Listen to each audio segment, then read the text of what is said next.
understand it, and then everyone can participate in daily prayer. And so his idea was you can do this at home by yourself, with your family, or at your local church. Doesn't matter, but he had this office put together. And it consists of morning prayer. Let's go. I've got the list here. We've got morning prayer. Oh, here's right 2, starts on 75. We have a noonday prayer, an order of worship for evening. We have all these different services, evening prayer itself, and then the compline, which is your bedtime prayers. So let's look at those briefly. So turn to page 75. 75. Look at right 2, morning prayer. You're more likely, to use this. And again, you'll notice everything's divided up by liturgical season when you start. So we are steeped in the liturgical season of the year. You have to know, so what season are we in right now? Easter. We're still in Easter. Almost out. We're almost headed out. We're getting close. It'll close out on Pentecost, right? So you'd find Easter season, and you would open that way, okay? You'd go on and you'd read your confession on 79. Now, a lot of people cheat and start on page 80. You can do that too. I think that's where the church service also often began, when we used to do morning prayer more frequently on Sundays. But again, you'd open with this opening words, and you'd have some sort of versicle for the season. And then we have these wonderful, on 82, you have these morning prayer canticles, we call them. And these, again, were what this is being said in the monasteries, right? And now it's the people are saying these, and they're all coming together to sing these. The Venite and the Jubilate. I commend you to memorize these. These are beautiful. And you can wake up in the morning and recite the Venite and just get on with your day. It's wonderful. Your psalm that's appointed and your lessons that are appointed. Okay. Does anybody know how to figure out what psalm and what lesson to read in the daily office? Does anybody know? Raise your hand. I was going to say Google it. You Google it? No, I don't mean that way. Oh, he always cheats. Well, I'm going to show you the very, very cool secret now. It's in the back of the book. Go to your daily office lectionary. And it's on, it starts on, it talks about it on 934. But you actually start getting into your readings on 936. So let's say we're going to do this tonight. You're at home by yourself tonight, let's say, and you said, I'm going to do evening prayer, but I don't know what psalm is appointed for tonight. I don't know what readings from the Bible are appointed tonight. Here's what you're going to say to yourself. Okay, am I in year 1 or year 2? That's your first question. There's 2 years, notice? Year 1 and year 2. They're opposite each other on each page. Here's your cheating way of knowing. Year 1 generally coincides with the odd years, less Advent. Year 2 coincides with your even years. Okay, so what year is it? 17. Is that an odd year? Okay, what year are we in? Year 1. All right, next question you have to answer. What season are we in? Easter. All right, let's find it. So you're going to look for Easter in year 1. Now you need to know which week of Easter you're in. Week 6.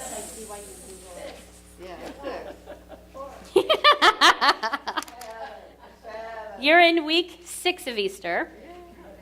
In year 1. So you're going to now be on page 962. Now this one's easy. You have to know the day of the week. What's the day of the week? Wednesday. All right, here we go. So does everyone see Wednesday? Under week 6 of Easter on page 962. Some of you are like, why are we learning this? Okay. All right, those little numbers that you see are the psalms that are appointed. The first one is your morning prayer psalm. The second one's your evening prayer psalm. And then there's the scriptures that are appointed for that day. Notice that this morning's reading was from Baruch. Oh, apocryphal reading there, right? Throw that in because we're Episcopalians. All right, but here's the fun thing. It's Wednesday evening, and tomorrow's the Ascension.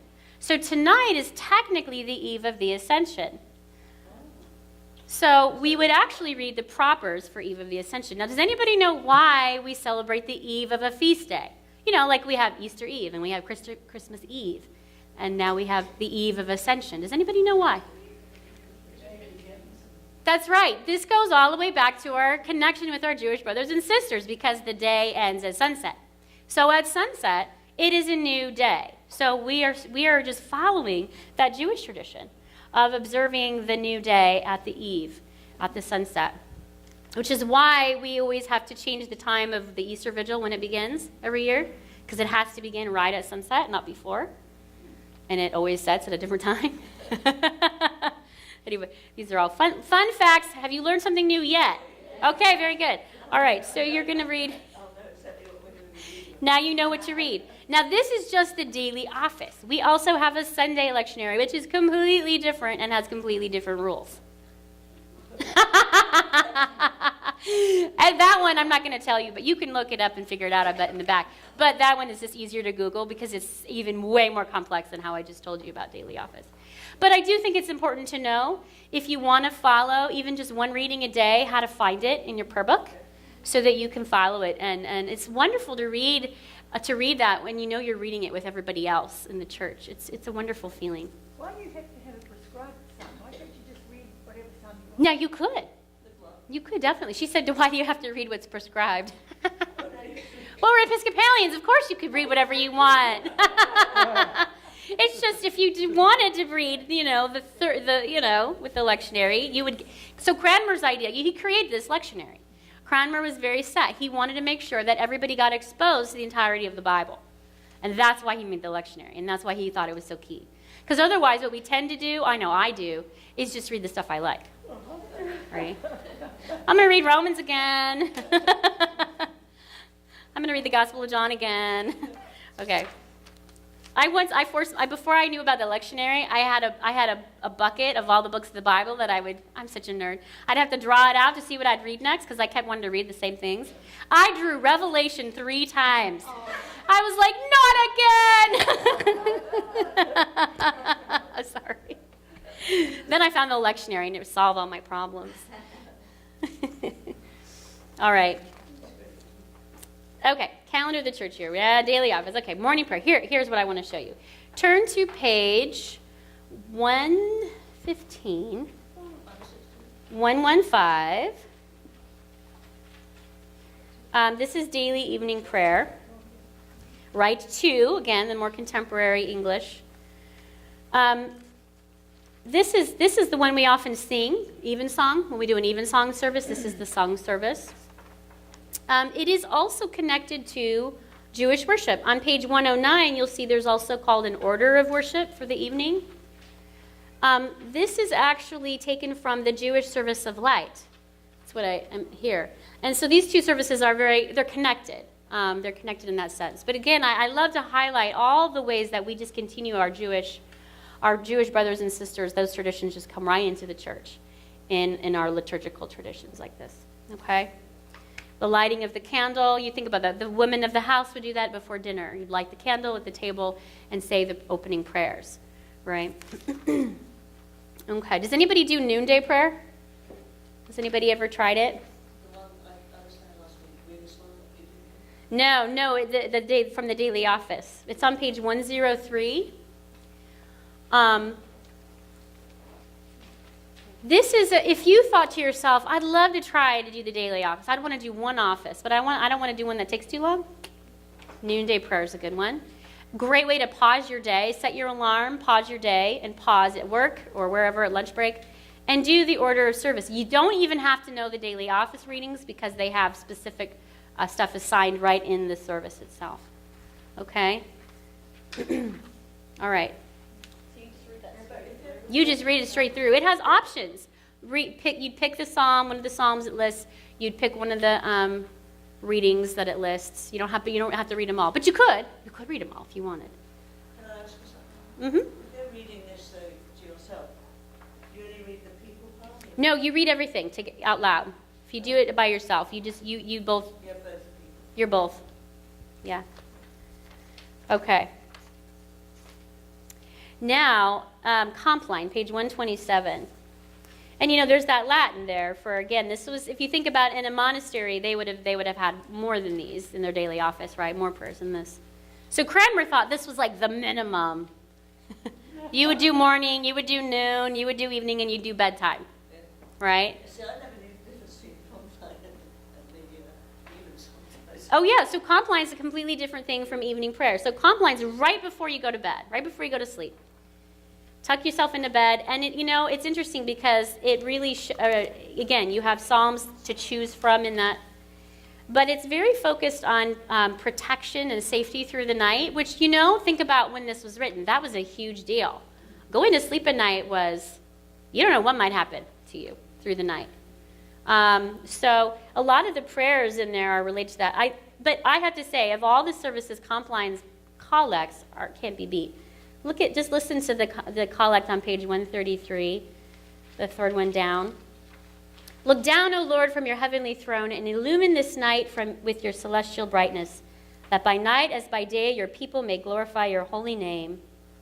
And then, visit this place, O Lord, and drive far from it all snares of the enemy. Let your holy angels dwell with us to preserve us in peace, and let your blessing be upon us always. Beautiful, right? Very powerful. I commend this to you. Now, if you think to yourself, I want to try the daily office, but this is really ambitious, we have a cheat sheet for you. Turn to page 136. If you just wanted to dip your toe, and I do recommend everybody try to do at least one and then add to it. One of the offices, this is a great way to start. You have one-pagers. Here's our little for families or individuals. In the morning on page 137, look at that. It's just one page. It assigns a psalm, a reading, and invites you to prayer, and then in a closing collect. Turn the page on 138, you do it at noon. You do it at evening on 139, and then you have a really, really short and sweet compline on 140. This is a good start, right? Now, if you got really good at that, then maybe you could jump in and try some of the other ones. Okay. I just have to make a big deal about the daily office because it was so important to our prayer book and to getting prayer into everybody's hands. All right, now let's get into some of the meat here. I'm not going to even talk about the Great Litany. That's fun, though. And we have all of these wonderful collects in between. If you kind of slip through, we have the traditional right one ones, and then we have the more contemporary ones. We have some of the important services of the year. On page 264, we have our Ash Wednesday service. You'll see all of Holy Week precedes that, as follows that. Monday, Thursday, the Easter Vigil, right? When the 1979 prayer book came out, they renewed that commitment to doing the Easter Vigil because that was part of the ancient church tradition. So it got inserted as a big service in the prayer book. But St. James doesn't do it. What is Yeah. collect? So, good question. So a collect means the collecting of all of our prayers together. It's basically the idea of that. And it's collecting it in the sense of as a community, the collecting of our prayers, but it's also sort of the collecting of our thoughts before God, right? It is a multi-layered, this idea of collecting our thoughts and prayers and petitions before God. St. James used to do The vigil? Okay. they used to decorate the chapel like a garden and have a garden. I love the vigil. On page 299, we have holy baptism. Oh, and you know what? I even had a slide for you about the collects, and I didn't even show it to you. Could it call be a local, let's say a church somewhere else that has their own idea? Mm-hmm. Is it a local saint or a local? Yeah. Mm-hmm. Yeah, and you see that a lot, like at the consecration or dedication of a church on their certain day, they will have their own local collect in that sense, yeah. Here's like one of the old original ones from the prayer book. Sunday after Trinity. Okay, holy baptism. So, excuse me, I think this is a great painting. I love it. Daniel Bonnell. So this concept, as we were talking about, why is this such an important sacrament? Well, Jesus is the one who what's the word, starts it, gets it going. The heaven opened up, the Holy Spirit descended upon him in bodily form like a dove. And a voice from heaven said, "You are my Son, the beloved. With you I am well pleased." So we have a sense of what's happening in baptism here. And what is happening?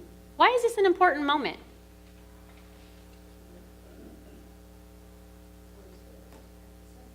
Yeah. God Mm-hmm. And in it, we have all the persons of the Trinity present, right? The Holy Spirit in the form of the dove, the voice from heaven, the God the Father, this is my Son, and Jesus himself, right? So we talked a little bit about that when we talked about the Trinity. And the idea of baptism is that this is still what happens today. That when we invite people into baptism, we're inviting them into the life of the Trinity and into the church itself. And we, in those prayers, we invoke the Holy Spirit to come down and, upon these waters and to fill them and bless them. And we have this wonderful tradition. Here's a good picture of it, of baptism. I love that. It's so joyful. The parents are there helping with the baptism. Jesus shows us this concept of baptism, and then he also kind of changes the meaning, because in the Jewish baptism, again, Jewish connection, Jewish baptism was really related just to your repentance. It was like their time of confession. I repent of my sins, I'm going to go be cleansed and baptized, and I come out forgiven. Well, we still believe in the forgiveness of sins at baptism, right? That is part of that. But we also believe this idea of new life and the adoption right. Because in the Bible, God declares Jesus as his son. And we believe that the same thing is happening. We are declaring with God this child or this adult, you can do it at any age, to be a child of God, right? And it's a wonderful initiation rite or welcome rite. And we think something's really happening. Something really does happen at baptism. There is a spiritual grace that is bestowed upon the individual at baptism. And if you're a baby, your parents will speak on your behalf, or you can, if you're older, you speak on your behalf. We say our baptismal vows together. And I won't even talk about them because they're related. A lot of them are related to the creeds, which we talked about earlier. But we declare our promises to live out our lives as Christian people. On 302, turn to 302, you'll see there's this set of questions there. And one of the questions says, do you renounce Satan and all the spiritual forces of wickedness that rebel against God? I renounce them. There's these renouncings, right? You renounce the evil powers, your sinful desires. So it used to be in the ancient church that you would have prepared for baptism for a year. You'd get baptized at the Easter Vigil. And before you got baptized, there'd be a big old exorcism. That's the vestige of the exorcism right there. That's what we do. We continue to utilize some of those questions, those question and answers. But that's what that's about. It's essentially renouncing all that is evil and embracing all that is good in God and Christ, right? And so whenever I kind of go through it with parents to kind of help them, because some of them get a little freaked out by that section, like, ooh, that's a little much, And I'm like, no, it's good. It's all good. You're saying no to everything that's evil and bad and saying yes to everything that's good and loving, But that is a vestige of exorcism in there, so just fun tidbit. Yeah. Do we do exorcisms? Oh. Yeah, call me. Give me a call. I'll be. So there is a rubric for exorcism, actually, in the Episcopal Church. It's in our Book of Occasional Services. Notice the word occasional. And in the rubric in there says that in the case of someone requiring or needing an exorcism, you must consult the bishop. And then it leaves it very open-ended. However, there are dioceses that have appointed exorcists, like a diocesan exorcist still. They actually have a lot in England. The U.S. we don't do it as often, but there's usually a couple of them around. Yeah. Anyway, that's a whole other fun topic. We should do a class on that, and then we can all have exorcism. No, I'm kidding. All right. So, the important thing here is that you're saying yes to accepting Christ into your heart, into your life, or you're saying yes that you will raise that child that way. And we renewed our understanding of baptism when we made our new prayer book at 79, because we realized that the ancient church, that was all you needed. You were a full member at baptism. You didn't have to wait till you were 14 or whatever age to be confirmed. Once you were baptized in the ancient church, that made you a full member. In fact, infants at baptism in the ancient church were given their first communion immediately after baptism. The priest would dip his finger into the wine and place it into the newborn's mouth. And that would be their first communion. So in a lot of our scholarly studies and in this whole liturgical renewal, we started realizing the importance and centrality of baptism. And then confirmation became sort of this fuzzier sacramental rite, because was it really necessary? We weren't allowed to take communion until we were Right. It used to be that you couldn't take communion until you were confirmed. And that's not the case anymore. Once you're baptized, now we leave it up to the parents to decide when their child would like to take communion. So, because the idea is not that you have to understand it intellectually. It's a grace, just like baptism is. You don't understand what's happening at baptism, it doesn't matter. Same with Eucharist. You may not understand what's happening there, but that's okay, because God's gracing and blessing you in that. So that's the idea. I'm sorry, my phone keeps going off. So what's the significance of confirmation though? Confirmation now, what's important about confirmation is that if you've never had the opportunity to confirm your baptism, that's essentially what you're doing. And so it gives an adult or or an adolescent who's of the age to understand, baptism and say yes to it, So that's the sort of the idea. It's not a requirement anymore. That's right. But a lot of people, let me just say this. I think what we did when we did a wonderful thing by recognizing the importance of baptism. But I think we did a disservice because I think confirmation still is important. And we sort of underplayed it so much that it almost got forgotten. And we're starting to renew it again and realize why it's important for people to go through those rites, as you grow up. And so you'll notice, like, I just recently had a communion class for the kids because I come across so many families that are like, I think my kid's ready for communion, but I don't know. And there's this fuzziness and haziness. And even though it shouldn't be a requirement, like we don't want to deny a kid communion at the altar. I had a friend who had a little boy who came up. He was spending the night at his friend's house, never been to church before. He said he was probably 5. And everybody was getting communion at the rail. And this kid's going like this, and the priest doesn't know him. So he passed him by and didn't give it to him. He's like, I don't know if that kid's baptized. I don't know if that kid knows anything about this. And just passed him by. And that little boy yelled, I want Jesus too. And he went, okay. And gave it, but it's that idea that we're not going to deny it, but it is helpful to get some instruction, right? So I think we sort of were in danger of throwing everything out when we did that. All right. Rebecca, Yeah. when I got confirmed, we were always taught that was when you got the Holy Spirit. But here we say Yeah, that no, it's at baptism. Yeah, exactly. Makes so much more sense. Yeah. Because it's not like what the Holy Spirit's just waiting for us to, if you don't get confirmed, but you don't have the Holy Spirit, that doesn't make sense. Yeah, it doesn't make sense, right? Yeah, basically we're trying to correct that bad theology. Right. Yeah. Okay. Holy Eucharist. So we have Rite 1 begins on page 323. And so if you come at 7:30, you get Rite 1, Old King James language. Very beautiful service. A little longer in terms of the Eucharistic prayer. I would just point out to all of you all who come to 7:30, there are 2 prayers in Rite 1, Form 1 and Form 2. And, you might want to try Form 2 sometime. I'm just throwing it out there. Like, they're both, they both stem from the same source, but it's nice to have a little variety sometimes. However, in Holy Eucharist Rite 2, which begins on 355, and you can always find that one because the prayer book opens to that page. In the pews, have you ever noticed that? You open it, whoop, there it is. We have 4 different Eucharistic prayers in there, 4 options. And you'll notice that we tend to rotate through them. Yeah, can I have some water? Actually, thanks. I think that's my cup. Thank you. Okay. All right.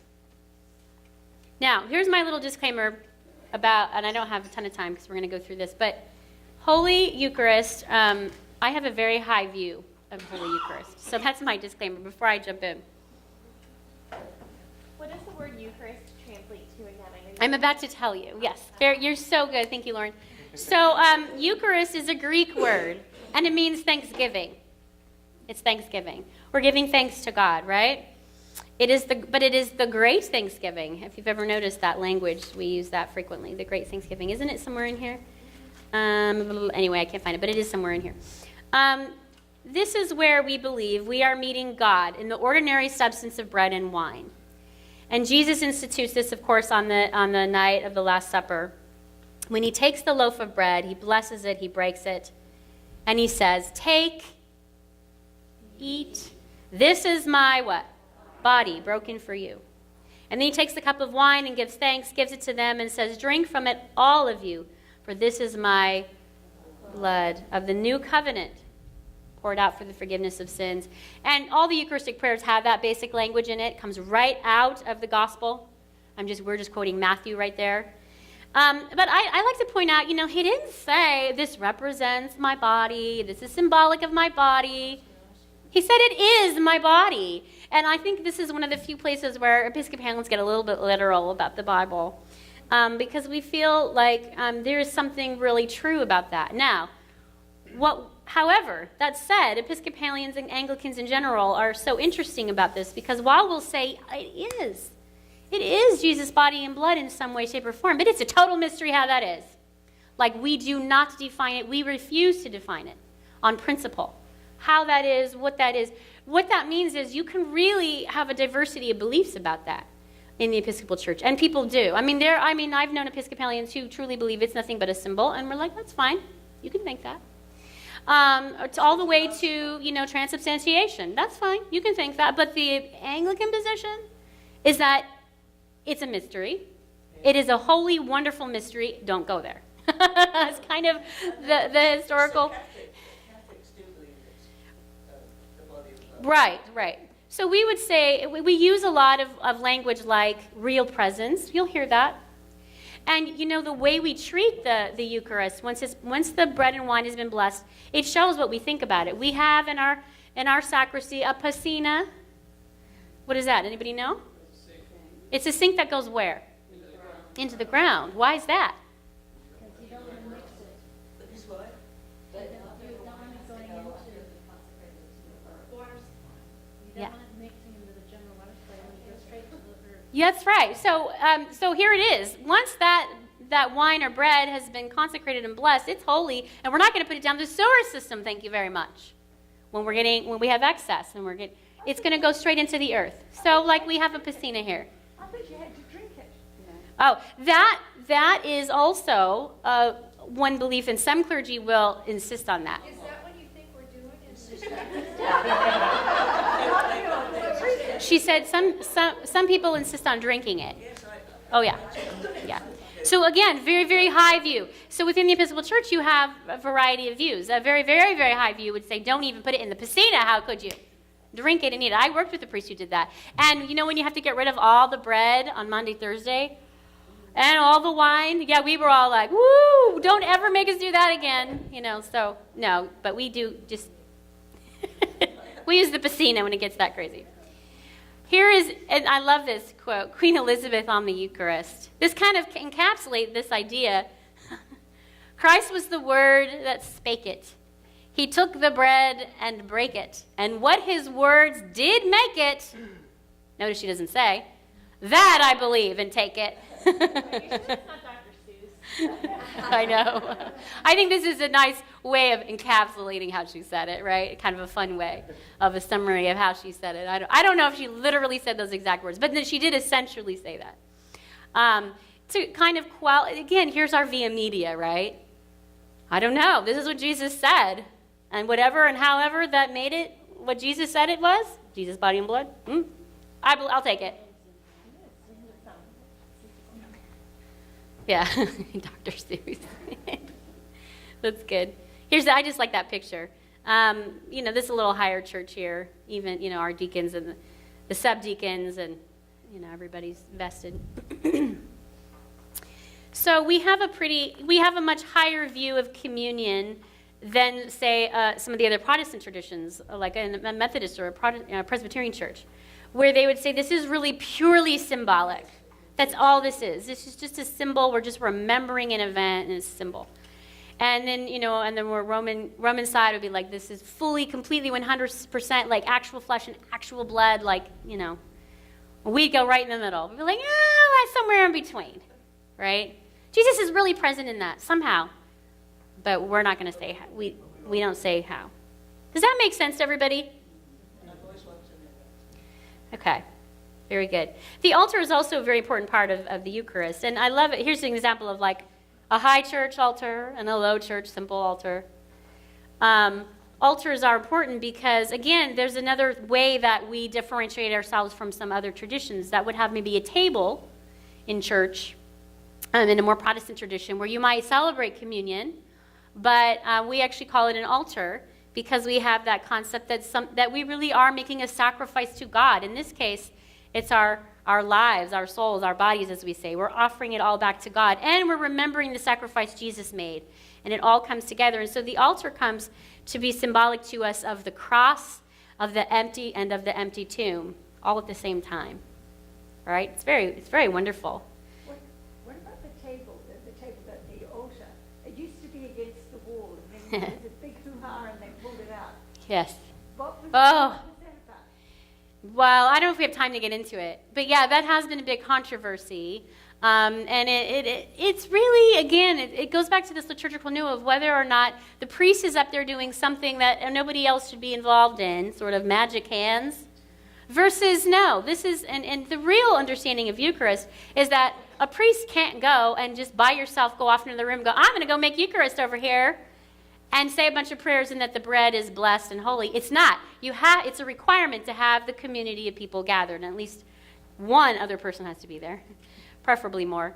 But that the body gathered is what, the action together of the prayer is what consecrates the bread and the wine. It's not the priests by themselves.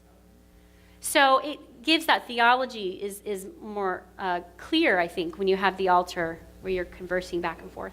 Versus like, over here, yeah.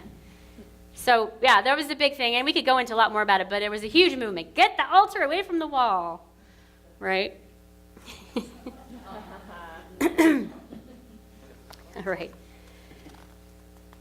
Okay, so there's so much to say about this, but we're out of time. So what I want to finish up with is just to kind of just briefly touch on, and if you go through your prayer book, you'll see each one of these services is in here. Confirmation is on 413. We talked a little bit about it, confirming your baptism, right? We have a form of a commitment to Christian service on page 420. This is lovely. This can be used when someone's endeavoring to do a new ministry. I don't think we use it enough. I think we should use it more.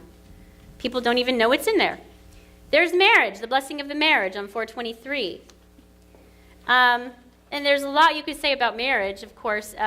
One of them being a lot of clergy wish we were not in the marriage business at all and just wish everybody went and did it at the courthouse, because it's an odd thing for a priest to suddenly become an extension of the government just for that one act. It's very odd. Yeah, it's weird. It's a weird mixing of church and state that's a little odd, but okay. But it's such a tradition. On 439, we have this beautiful service of a thanksgiving for the birth or adoption of a child. Again, we don't use these enough.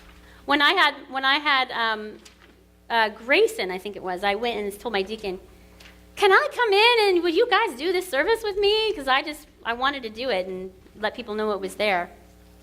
On 447, we have the reconciliation of a penitent. And we call it that, but what is that really? What do we call that? What's the shorthand for that?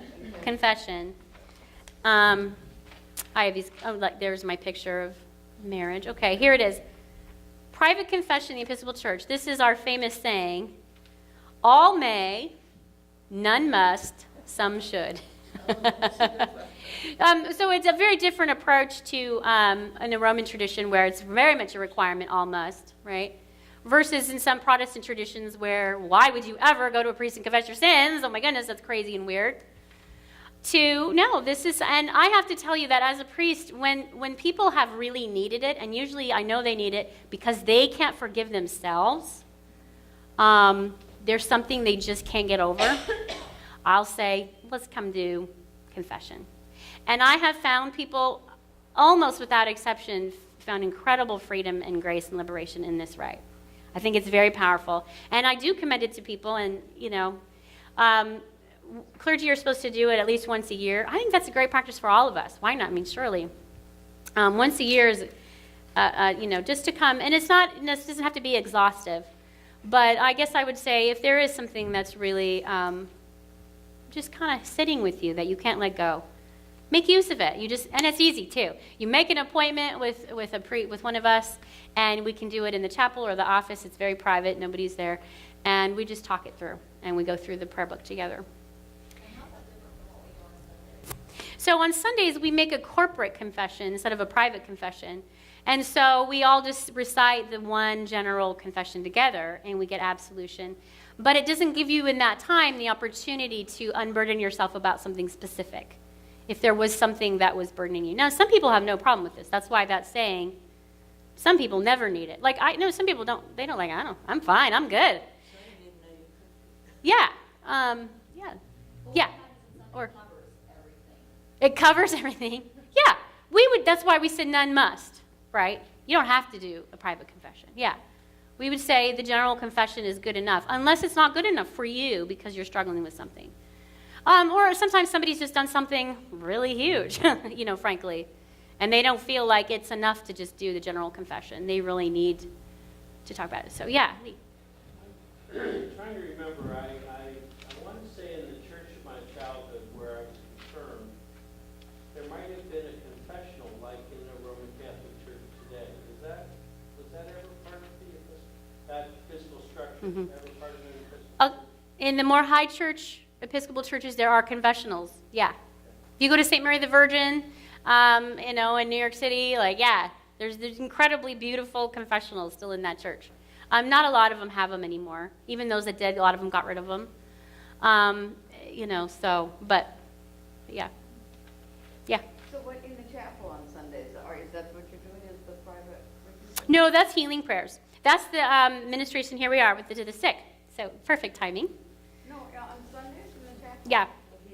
Healing prayer. Yeah, that's what we're doing. That's what you're doing? So we're healing with holy unction, oil, right, on people, blessing them and praying for any illness or sickness. It could be a body, mind, or spirit, doesn't anything. Or it can be on behalf of another person. So, and I get a whole combination of all of it. Some people come in and they want prayers for their cousin, and I bless them on behalf of their cousin. And we say their cousin's name, and we anoint as if we're anointing the cousin. Right? Yeah. So, come and use it. Yeah.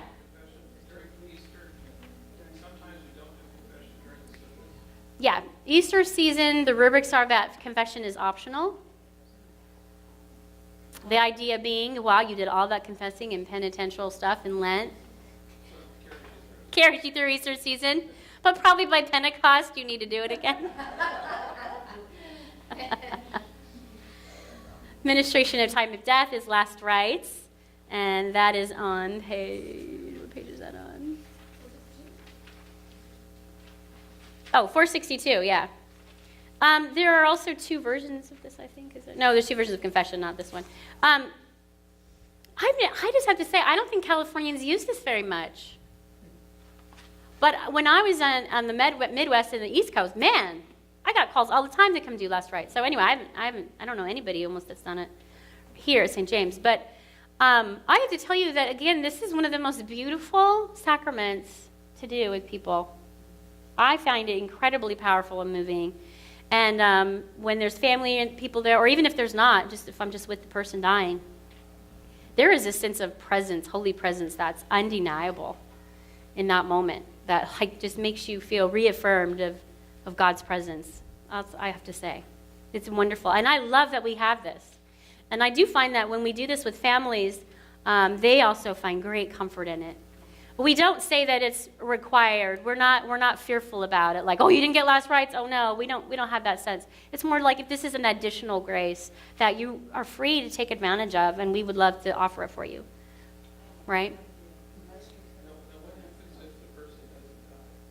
Oh yeah, and actually, the rule about last rites is, and the rubrics say this, if there's any thought they might die anytime soon, you should always do last rites. It doesn't matter if it doesn't happen right before, if it's months away, it doesn't matter. What we've also discovered, and all clergy, I'll talk about this, it often works to heal people. We have found that many times. You go in and do last rites, and there's a sudden turnaround. Families see that. We see that all the time. It's really something. So I tell people, if you're like, oh, I don't know if I should do it, let's just do it. Whatever's going to happen is going to happen. You know what I mean? So don't postpone it, because you're like, some people think, and this is sad, sometimes people think I have to wait till it's 5 minutes before they're going to die. And then they can't reach the clergy in time, and then they're dead when we get there. I mean, we still do the prayers, but I mean, then people are really upset, and I try to, so it's okay. But you don't have to have it, it's not a legalistic thing. Just ask the church to do it, and we'll do it. What about if you are in a traffic accident and somebody's dying and you're not a priest? You can say, so yes, do you see this litany on 462? You pray this, and anyone can do these prayers. It's the prayers for a person near death, and then there's a litany at time of death, and you can see the whole thing. And anyone can say all of these prayers, and then it's the Lord's Prayer. Anyone can say those. The only thing that priests do is the commendation at the end with the blessing, but you can say it. I mean, God doesn't mind. It doesn't, that's fine. Anyone can do that. But so I actually carry in my little pocket there in the car a little book with all this stuff, the little healing and the DOS rights and all that for emergencies. And I have used it, and I have been at the scene when somebody was hit by a car and dying. It's wow, So, yeah. And I always have copies in my purse, too. I always have them everywhere. It's gotta have them everywhere I go. And my holy oil. I always have holy oil. I once did a funny thing. You're a priest when? Is that my lipstick? No, that's my holy oil. All right. I'm sorry. This is going. Okay, ordination. I love ordination. Obviously, I've been involved in this, and it's so much fun. But it does go back to that ancient idea of laying on of hands that Jesus institutes with the apostles. What page is that on? I didn't write pages down. I'm 525. And so you have 3 kinds of ordinations, right? We have the bishops and priests and deacons. And we are always ordained in that order in our church. So I've been ordained a deacon and then a priest. Hopefully never will be a bishop. I don't want that job. But Lot was able to, he didn't have to have another ordination, did he, with the Episcopal church, when he came? no, because he's Anglican. He doesn't have to be ordained. He's already ordained. Yeah, Yeah. so And even a Roman Catholic priest will just be received. We won't reordain him. He was received. Yeah, you're just received into the communion. I know this is our last one. I'm so sorry we're going over. The ordination is beautiful, but you see, this is actually what happens. The clergy come and lay hands on the person being ordained. This is so powerful. Oh, having been a recipient of that, it's wonderful. And my dad came to my ordination, and he's Presbyterian minister. And they asked him to give a toast at the reception. He said, "I'm not Episcopal, but that looked like a knighting to me." I always think it is. We don't have to talk about this, but just be aware of all of the Psalms, of course, are in the prayer book. And they are written, these are our own translation. They're written to be sung in a chant form. So they're very lovely. The catechism also exists back there. And I thought that was important to point out. Page number 845. And what I think, I just put this visual up because it was a historical document I came across that was so profound to me. This catechism for the slaves here in the South, for those who could not read. And they actually have the whole document, and it's documented online. But it's done in very simple question and answer form. But the catechisms are always question and answer. And if you read our catechism, which I hope you will, here's our basic goal: to believe only those things that all Christians have at all times believed. And I don't know who said that. I tried to figure out who it was. But I've heard that said so many times in so many different ways that one of the things that makes Anglicans unique in a sense is there's not all the externals, the extras, right? The goal is just to get it down, to confine it to what is really the heart of the Christian faith, and then hold on to that, passionately, and let all the other extras go. Don't even worry about it. Don't even worry about it. And if you read our catechism, you'll see that's true. And I've asked people of all different denominations, read the catechism in the prayer book and tell me if there's anything you disagree with. So far, I haven't found anybody. They said, yeah, it all checks out to me, from all different backgrounds. And it gets to that idea that really is our goal. And that's what I think is represented in the prayer book. All right. We don't have time for discussion questions. We're all out of time. But if you'd like to stick around and talk, you can.